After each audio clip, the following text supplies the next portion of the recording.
Hello guys, welcome back to the channel. In today's video, I'll be showing you how you can enable eye comfort shield feature on your Android phone. So guys, first of all, go to your settings application on your Android phone. Then you're going to select the display setting, this one. And on this display setting, you have to click on this toggle button to activate the eye comfort shield feature. Tap on this button, and if you want to adjust the eye comfort shield feature or customize it, you just need to tap on this option. Then you can set schedule for your eye comfort shield feature.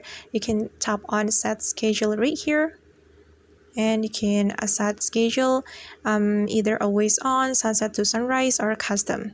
And if you want to adjust the color temperature, you can adjust it right here. You can go right to increase the color temperature, and you can go left to reduce the color temperature.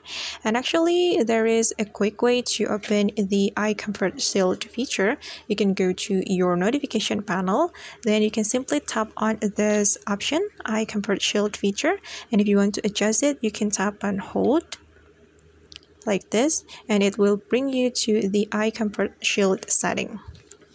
Alright guys, and that's how we can enable eye comfort shield feature on Android phone. I hope this tutorial will be helpful for you. Thank you so much for watching. If you found this tutorial useful, don't forget to hit the like button, leave your comments, and also subscribe to this channel. See you on the next video.